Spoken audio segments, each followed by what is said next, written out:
사람은 환경에 영향을 받습니다. 부모가 한국인이고 자신 또한 한국에서 태어나 자랐다면 그 사람은 자연스럽게 한국말을 하고 한국 정서에 따라 생각하고 행동할 것입니다. 그리고 자연스럽게 자신이 한국인이라는 정체성을 갖게 됩니다. 제가 칠레에 있는 한인교회에서 3년 반 동안 사역을 했습니다.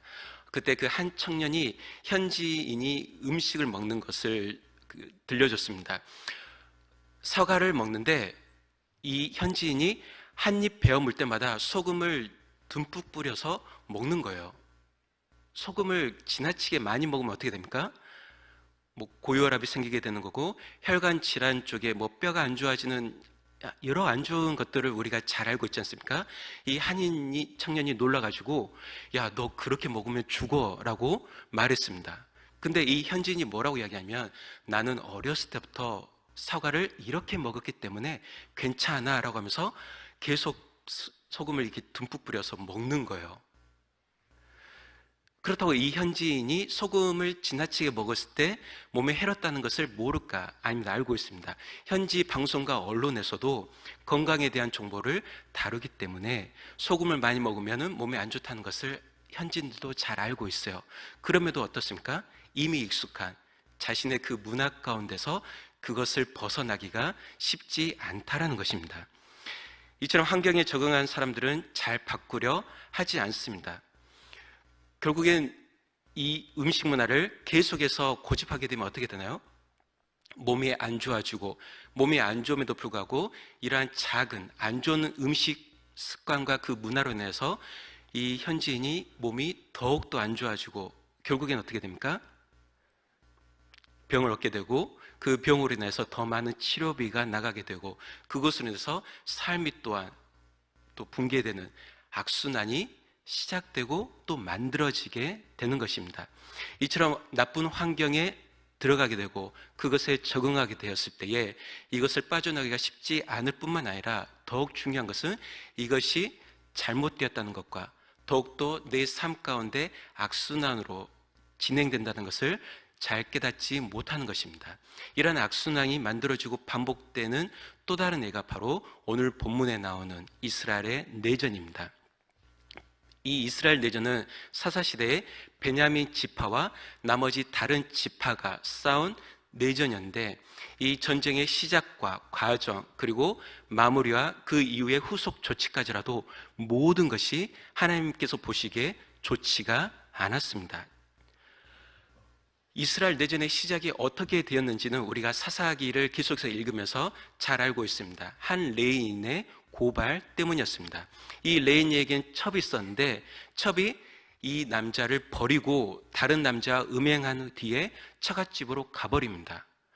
그런데 이 레이 사람이 첩을 데려오기 위해서 처갓집에 방문하고 다시 첩을 데리고 자기 집으로 돌아갑니다. 돌아가는 중에 날이 저물어서 유숙하기 위해서 베냐민 지파에 속한 기브아란 성읍에 유숙합니다. 그런데 그 기브아에 사는 그 악한 자들이 이 레이 사람을 찾아와요. 그리고 자신들이 그 레이인들과 관계하겠다 합니다. 여기서 관계하겠다라는 것은 동성애입니다. 그래서 이 악한 자들이 레이 사람과 동성애를 하겠다라는 것 속에서 레이 사람이 자신 대신에 누구를 내어주냐면 자기 첩을 그 악한 자들에게 내어줘요. 그래서 이 악한 자들이 밤새도록 그 첩을 능욕한 뒤에 그녀를 버려두고 갑니다. 간신히 이 첩이 몸을 일으켜서 남편이 있는 곳에 도착했지만 그 문 앞에 엎드려져 죽게 됩니다.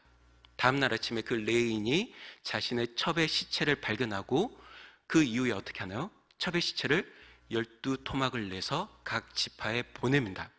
그래서 그 전무한 이스라엘 역사 가운데 전무한 그 악한 모습 가운데서 이스라엘이 분노하게 되고 그 분노함으로 인해서 결국 내전이 시작되게 된 것입니다. 그런데 우리가 이 내전 가운데 눈여겨봐야 될 것은 무엇이냐면 이 연합군이 베냐민 지파에 2번이나 패하게 되고 사상자가 발생했다는 것입니다. 연합군의 입장에서는 명분도 좋았어요. 그 악한 자들을 처단하겠다라는 그 명분 또한 있었고 전쟁에 시작하기에 앞서 하나님께 먼저 여쭤봅니다. 우리 지파 가운데서 누가 먼저 올라가야 되겠습니까? 라고 나는 하나님께도 여쭤봅니다. 그럼에도 불구하고 이 연합군이 베냐민 지파에 두 번이나 패하게 되는 것 속에서 왜 그들이, 그리고 하나님께서 그 연합군을 패하게 하셨을까? 우리가 의아함이 생길 수 있습니다. 그런데 우리가 사사시대 이스라엘 모습을 보게 되면 하나님께서 왜 패하게 하셨는지를 잘 알 수가 있습니다. 먼저 사사시대 이스라엘 모습을 보면 여호수아 죽은 후에 성경은 이스라엘 모습을 이렇게 말합니다. 이스라엘 자손이 여호와의 목전에 악을 행하여 바알들을 섬기며 애굽 땅에서 그들을 인도하여 낸 하나님을 버리고 다른 신, 곧 그 사방에 있는 백성의 신들을 쫓아 그들에게 절하여 여호와를 진노하게 하였다라고 합니다. 하나님께서 이스라엘 백성들을 그 가나안 땅을 차지하게 하시고 그들이 짓지 아니한 성읍과 그들이 농사 짓지 아니한 그 곡식과 열매로 먹이셨음에도 불구하고 이 이스라엘 백성들이 하나님을 속히 떠나서 가나안 민족들이 섬기던 그 우상과 그 이방 문화를 받아들이게 되면서 도덕적으로나 윤리적으로 타락하게 되었습니다. 그런데 이러한 악한 문화 가운데서 또 그 제약 가운데서 그들이 살아가면서 보다 심각한 것은 무엇이냐면 그들이 하나님께 잘못한 것을 인지하지 못하는 것이었습니다. 계속해서 그의 삶 가운데 생각이 악하니 행동도 악하게 나오는 것이고, 이러한 것들이 계속해서 반복되고 악한 세대가 또다시 일어나서 하나님께 반역하는 이러한 악순환이 계속해서 반복되었던 것이었습니다. 이 토막 살인 또 이 사건도 사실은 이스라엘 역사 가운데 전무한 것이었고 더 악한 것이었기 때문에 그들이 반응한 것이었지, 그 전에 있었던 그들의 악한 도덕적 윤리적인 그러한 상황 속에서도 이미 그들이 하나님께 얼마나 심각한 잘못을 행하는가 깨닫지를 못했을 뿐입니다. 그렇기 때문에 재판장이신 하나님께서 베냐민 지파와 또 나머지 지파를 볼 때에 어떻게 생각하실까요? 둘 다 똑같이 하나님의 형벌을 받아야 될 그러한 자들인 것입니다. 단지 베냐민 지파가 더욱더 악한 일들을 추가로 행했을 뿐입니다. 그렇기 때문에 하나님께서 이 연합군을 벌하실 목적으로 연합군을 패하게 하셨고 사상자를 내게 하셨습니다. 베냐민 지파는 하나님께 더 큰 벌을 받아야 했습니다. 본문에서는 연합군과 베냐민 지파와의 세 번째 전투를 다루고 있습니다. 두 번째까지 연합군이 패하고 난 이후에 비로소 이들이 하나님께 울면서 회개하고 어떻게 해야 될지를 간구합니다. 그때서야 하나님께서 연합군에게 어떻게 해야 될지를 알려주고 승리를 주겠다라고 말씀을 합니다. 그때에 이 연합군이 행했던 것이 매복과 유인 전술이었습니다. 그래서 성읍에 있었던 그 베냐민 지파를 이끌어내기 위해서 그들이 또다시 패하는 척을 해요.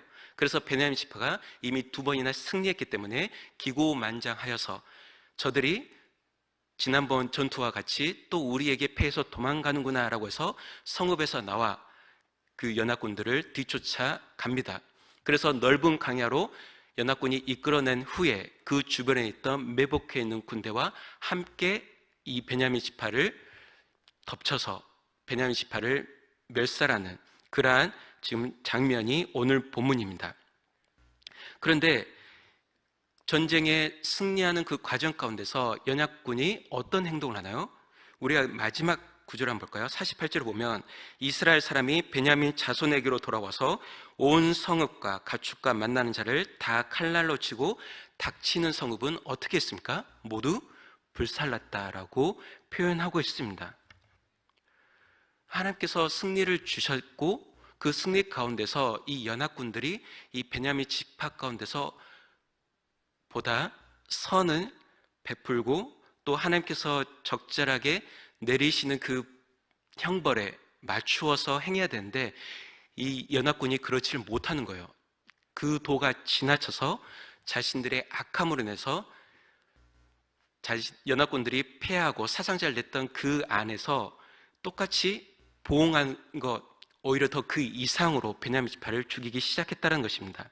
그렇기 때문에 전쟁의 시작, 또 그 과정, 그리고 마지막 이 종전까지라도 모든 것들이 다 어떻습니까? 하나님께서 보시기에 선하지가 않았던 거예요. 그렇기 때문에 이 사건 가운데 마무리로서 사사기 저자는 뭐라고 말하면, 그때에 이스라엘에 왕이 없으므로 사람들이 자기 소견에 오른 대로 행하였다라고 결론 짓고 있습니다. 이스라엘 백성들이 하나님의 택한 백성이었고, 하나님의 백성에 이었다면 하나님이 주신 그 율법 안에서 거룩한 삶을 살고 하나님의 영광을 나타내며 주변 민족들에게 하나님을 나타내었어야 되는데 전혀 그렇지를 못했습니다.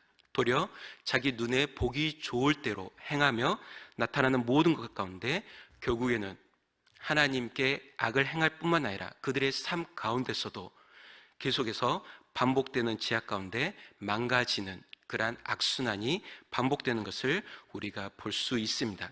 단지 이스라엘만 그럴까요? 절대 그렇지 않습니다. 성경은 인류 전체가 겪는 고통이 상당 부분 그들의 죄 때문이라고 말하고 있습니다. 죄로 인해서 하나님과의 관계가 파괴되었고, 인간과 인간의 관계가 파괴되며 인간과 땅의 관계 또한 망가졌습니다.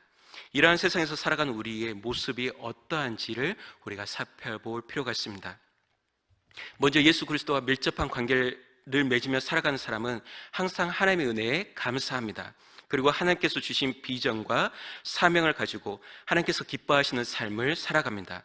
마치 요한복음 15장에 있는 포도나무와 가지처럼 예수 그리스도와 밀접한 관계를 가지고 살아갑니다. 그런데 하나님보다 세상과 밀접한 관계를 가지고 사는 사람들은 하나님과 그분의 말씀에 관심이 없습니다. 단지 자신이 이 땅에 복을 누리며 잘 살길 원할 뿐입니다. 자신이 가진 육신의 정욕, 또 안목의 정욕, 이생의 자랑이 삶의 목표가 되는 거예요. 하나님께서는 단지 내 삶에 복을 주시는 분일 뿐, 그 이상 내 삶에 간섭하는 것을 원하지 않습니다. 그리고 하나님께 자신의 삶을 드리고 하나님께서 내 삶을 인도해 주시기를 간구하지 않습니다.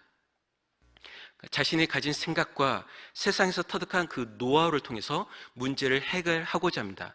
마치 사사시대 이스라엘이 하나님께 그 베냐민 지파의 관계 속에서 우리가 어떻게 해야 될까요? 라고 먼저 여쭙고 그 하나님의 뜻에 따라 행동하기보다는 자신들이 가졌던 그 생각, 그 판단에 따라서 우리의 분노에 따라서 우리가 생각하는 그 의로움에 따라 기브아에 있는 악한 자들을 처단하자 베냐민 지파가 주지 않으니까 그럼 우리가 전쟁을 불사하더라도 반드시 우리가 이것을 해결하자라는 자신들의 생각으로 모든 것들을 해결하고자 하는 것이죠.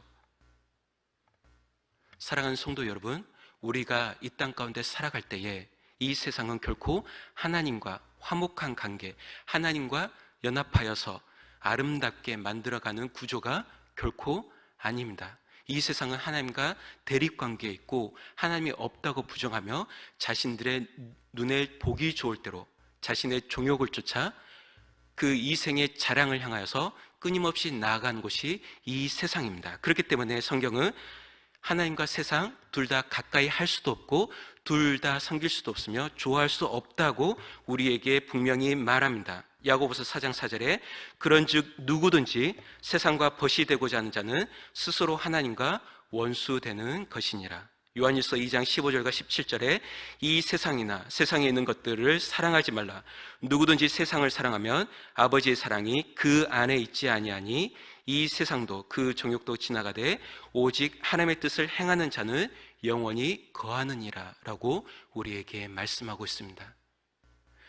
우리가 그 세상에 함몰되어서 우리가 어떤 잘못을 행하는지조차 알 수 없을 정도로 우리가 하나님과 관계가 멀어졌다면 우리가 속히 이 세상 가운데서 그 초점을 하나님께로 향하기를 원합니다. 하나님만이 유일한 우리의 구원자 되시고 우리의 삶 가운데 모든 것들을 주관하시고 인도하실 유일한 참 신이십니다. 그 하나님만을 바라보고 의지하며 늘 깨어서 그 말씀 안에 거하며 살아갈 수 있는 저와 여러분들이 되길 주님의 이름으로 소망합니다.